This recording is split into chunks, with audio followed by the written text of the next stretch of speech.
जिल्हाधिकारी कार्यालयात अंबाबाई मंदिर विकास प्राधिकरण आराखड्याबाबत जिल्हास्तरीय समितीची बैठक झाली।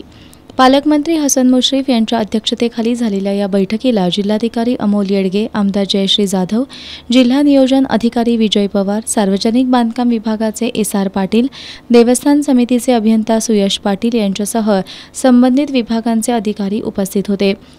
करवीर निवासिनी श्री अंबाबाई मंदिर विकास प्राधिकरण अंतर्गत करण्यात आलेल्या 1448 कोटींच्या विकास आराखड्याला या बैठकीत जिल्हास्तरीय समितीने मंजुरी दिली। महापालिकेचा आराखडा आणि प्राधिकरणाअंतर्गत आराखडा या दोन्हींमध्ये समावेश असलेली कामं तसंच त्याची रक्कम एका आराखड्यातून वगळून ही मंजुरी देण्यात आली। लोकसभा निवडणुकीनंतर जूनमधील अर्थसंकल्पात प्राधिकरण आराखड्यासाठी निधीची तरतूद करण्याचा प्रयत्न करू, असं यावेळी पालकमंत्री हसन मुश्रीफ यांनी बैठकीत सांगितलं।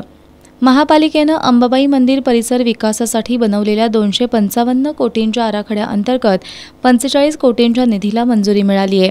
त्या आराखड्यात आणि नव्यानं बनवण्यात आलेल्या अंबाबाई मंदिर विकास प्राधिकरणाअंतर्गत बनवलेल्या आराखड्यात दर्शन मंडप, पार्किंग यासारख्या काही कामांचा समावेश आहे। या दोन्ही आराखड्यांचे प्रस्ताव शासनाला पाठवण्यात आलेत। त्याची छाननी करताना एकच काम दोन्ही आराखड्यात असल्यानं एका आराखड्यातून ते काम तसंच त्याची रक्कम वगळण्यात यावी अशी सूचना शासनाकडून आली आहे।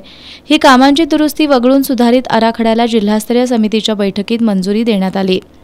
लोकसभा निवडणुकीनंतर जूनमध्ये सादर होणाऱ्या अंतरिम अर्थसंकल्पात प्राधिकरण विकास आराखड्यासाठी निधीची तरतूद करण्याचा प्रयत्न असून त्या दृष्टीनं मुख्यमंत्र्यांशी चर्चा करणार असल्याचं पालकमंत्री हसन मुश्रीफ यांनी यावेळी सांगितलं।